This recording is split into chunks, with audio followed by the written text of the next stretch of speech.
So we're looking now at a drawing by Ed Fraga, and hopefully he'll be in to talk about this more later, but he's taken a page from a book, and you can see the layering. He's gone back in, he's working with what I believe are pre-existing stains. Someone had used this as a stain sheet, almost a mixing palette for painting, and he's gone in and worked with that pre-existing information. And I think as I see this work, his idea of loss is really present in the subtle image of the reverse side of the paper, because there seems to be this milky scrim, which is just this gorgeous creamy color throughout the frame and the mat and the paper, that keeps the viewer at a distance from what that actually is, what had gone on. You can see the words but not read them, and I think that that's an interesting. This piece, the diorama, is so quizzical. It's so exciting to see him creating this structure, and I know this is a work that he's been playing with and altering and fussing with for maybe 2 years now. And he has leg hair and wax and this gorgeous little piece of soap that's like bone. And again, if you'll notice this sort of milky haze of the box that keeps you from being able to fully enter that box, that space visually. Architecturally, the way he brings the sense of drawing, painting, and flatten things out with the gesso of the structure. I could go on about that piece for a long time. I will leave that and let Ed continue. So this is the photographic work of Jaime Alvarez, Puerto Rican artist who is practicing in Philadelphia.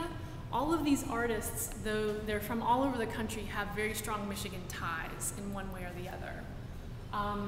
Jaime's work, this is a particular series that is called Meek, and it is about presenting a shroud. These are shrouds, and he's thinking about the way in which we clothe ourselves, the way we look, the way we present ourselves to the world, and how that, in a sense, is a skin that we choose. I think these works, he's choosing the way the structure of this material is actually hung.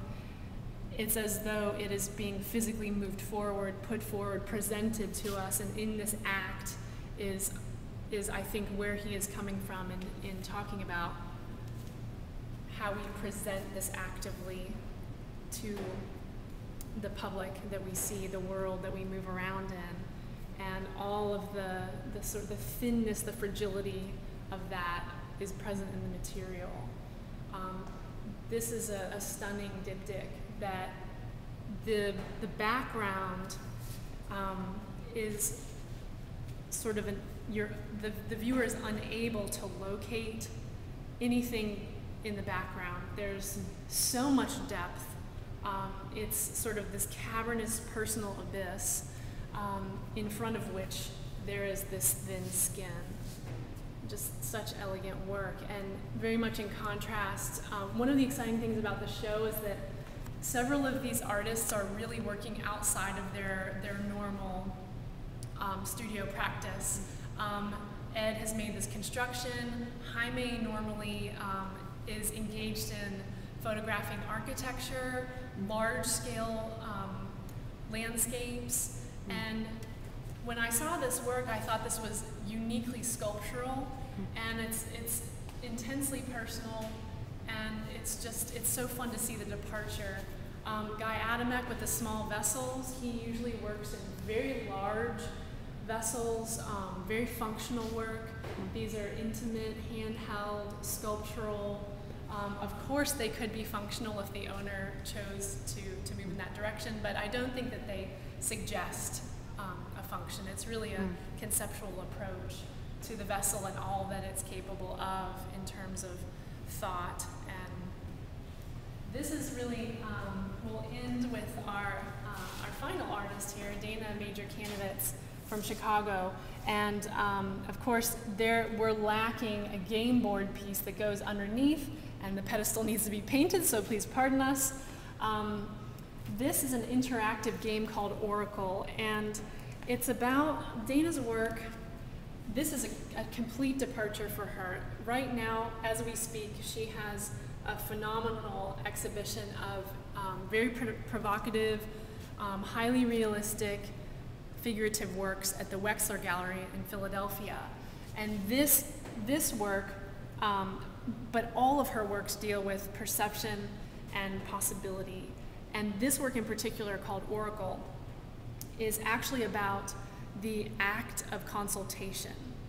So when you read the instructions as you're invited to do here, these runes are actually to be tossed as die on top of the game board, which you do not see right here.